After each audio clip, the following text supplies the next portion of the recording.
Carola quitte la Suisse, son pays natal, pour des vacances au Kenya qui vont bouleverser sa vie à jamais.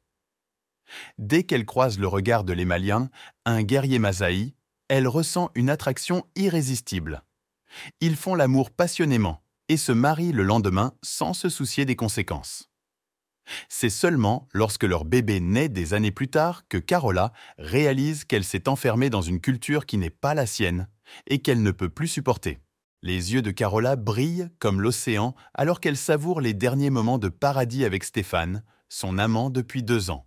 Ils sont sur une plage au Kenya, en Afrique, où le soleil caresse leur peau et la brise leurs cheveux. Stéphane suggère qu'ils visitent une ville appelée Mombasa, dans l'espoir de pimenter leurs derniers jours. Carola hésite, réticente à quitter la plage idyllique, mais elle accepte de lui faire plaisir. Sur le ferry, elle repère un guerrier Masaï, un fier et noble tribal, et ressent un élan d'attirance. Sa peau sombre contraste avec ses robes rouges vives et son regard perçant la captive. À Mombasa, la curiosité de Stéphane les amène chez un dealer louche qui leur offre de la marijuana. Mais c'est un piège, et bientôt ils sont poursuivis par 3 voleurs qui veulent leur argent et leurs biens. Ils courent pour leur vie, jusqu'à ce qu'ils tombent à nouveau sur le guerrier Masaï. Il se tient droit et sans peur, et fait fuir les voleurs par sa simple présence. Il les escorte de retour au ferry où il le remercie de son aide. Il se présente sous le nom de l'Hémalian et leur offre un trajet jusqu'à leur hôtel. Carola accepte, impatiente de passer plus de temps avec lui. Stéphane est contrarié, se sentant laissé pour compte et ignoré. Il veut avoir Carola pour lui tout seul pour leur dernière nuit. Mais Carola est attirée par l'Hémalian et le suit dans un bar où ils dansent ensemble, se rapprochant de plus en plus. Stéphane les voit et s'énerve, affrontant l'Hémalian. Carola intervient, éloignant Stéphane et disant au revoir à l'Hémalian. Le lendemain matin, à l'aéroport, Carola change d'avis. Elle décide de rester au Kenya et d'explorer la culture Masaï avec l'Hémalian. Elle dit à Stéphane qu'elle ne peut pas rentrer avec lui, qu'elle a trouvé quelque chose de nouveau et d'excitant ici. Stéphane est furieux, se sentant trahi et abandonné. Il part seul, tandis que Carola retourne retrouver l'Hémalian. Elle apprend qu'il est reparti dans son village et se met en route pour le suivre. Sur la route, elle rencontre Elisabeth, une autre étrangère tombée amoureuse d'un Kenyan. Elisabeth la prévient que vivre dans le village Masaï n'est pas facile, qu'il n'y a ni eau ni électricité, et qu'elle devra s'adapter à leurs traditions et coutumes. Mais Carola n'est pas dissuadée. Elle est déterminée à trouver le Malian et être avec lui. Elisabeth lui dit qu'elle ne peut pas se rendre au village Masaï sans invitation, qu'elle doit attendre que le Malian vienne la chercher. Alors Carola reste avec Elisabeth, espérant que le Malian apparaîtra bientôt. Le Malian et Carola se retrouvent après 10 jours séparés et sont instantanément épris l'un de l'autre. Après une nuit torride ensemble, les Malians amènent Carola rencontrer sa famille dans son humble village. Carola a un choc culturel en voyant le Malian boire du sang de chèvre comme un étudiant une chope de bière. Elle attend qu'il revienne de la chasse, impatiente de se blottir contre lui, mais les Malian l'ignorent car les marques d'affection en public sont prohibées chez lui. Le lendemain, Carola apprend d'autres bizarreries tribales. Pas de bain nu autorisé. Alors qu'elle s'adapte à la vie Masaï, l'agent d'immigration fait irruption. Il dit que Carola ne peut pas vivre avec le Malian sans visa approprié. Les amoureux maudits se rendent donc en ville pour régler ces formalités bureaucratiques. Les papiers déposés, ils ont enfin du vrai temps en tête-à-tête. Leur passion grandit alors qu'ils explorent la jungle urbaine ensemble. Alors que l'Hémalian et Carola s'installent dans la vie citadine, elle s'effondre devant une épicerie. Le Malian panique et l'emmène d'urgence chez le médecin pour soigner une malaria. Après sa guérison, Carola a une lubie et achète un camion pour qu'ils retournent au village. Ils embarquent sa famille pour une balade, mais maman l'Hémalian pique une crise quand Carola conduit, les femmes n'ayant pas le droit au volant là-bas. Le Malian prend le volant pour éviter dispute, mais percute vite un baobab.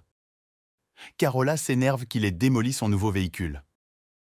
Le Malian part, excédé par ses critiques. Carola s'excuse, réalisant qu'elle a surréagi.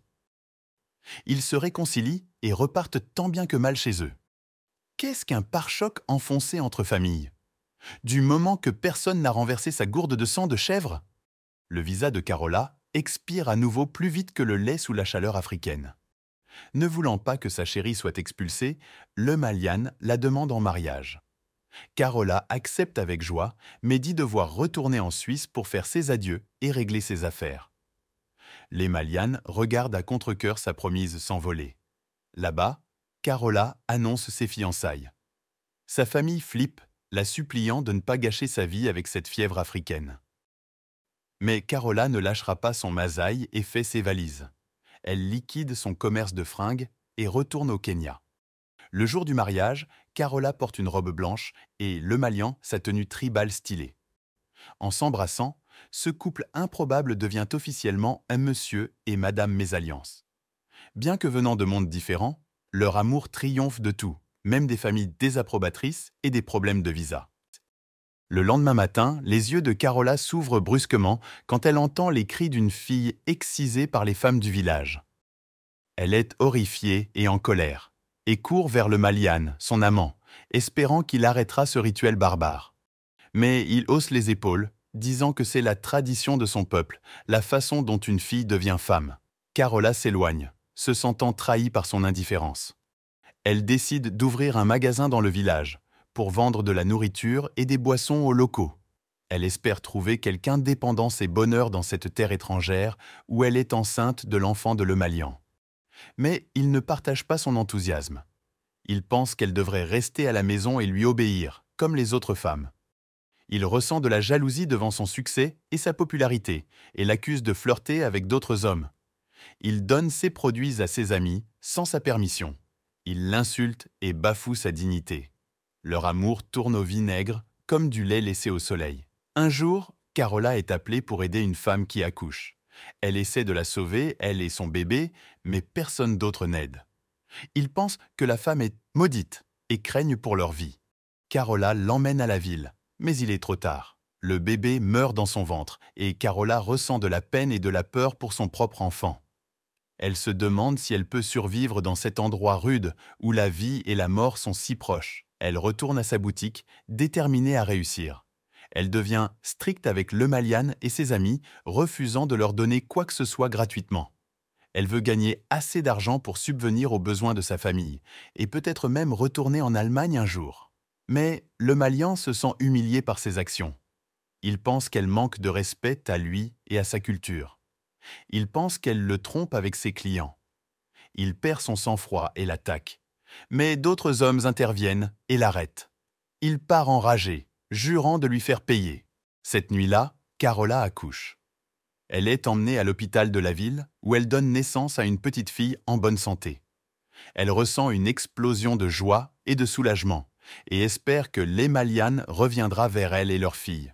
Elle espère qu'ils pourront réparer leur relation brisée et retrouver le bonheur. Mais de retour au village, elle découvre que le Malian a vidé sa boutique par générosité. Elle l'affronte, en colère et déçue. Il s'en prend à elle à nouveau, l'insultant de traîtresse. Ils se disputent avec amertume, jusqu'à réaliser qu'ils n'ont plus rien à se dire. Ils se sont trop éloignés, sont devenus trop différents. Ils ont perdu leur amour dans cette terre de miel et de sang. Le lendemain matin, l'Emalian se réveille de très mauvaise humeur.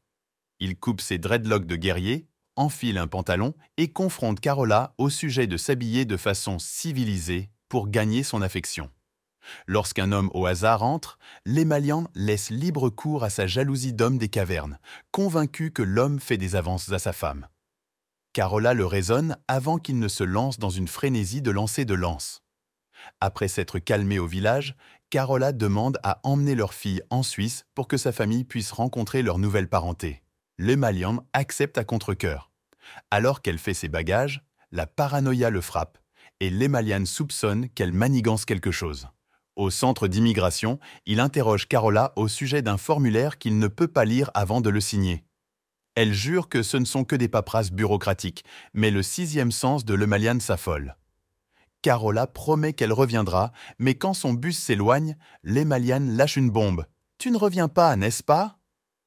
Une larme unique roule sur la joue de Carola lorsqu'elle laisse son mari guerrier dans la poussière.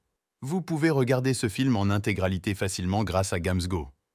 Alors n'hésitez plus, rendez-vous vite sur Gamsgo via le lien dans la description. et je vous dis à la prochaine.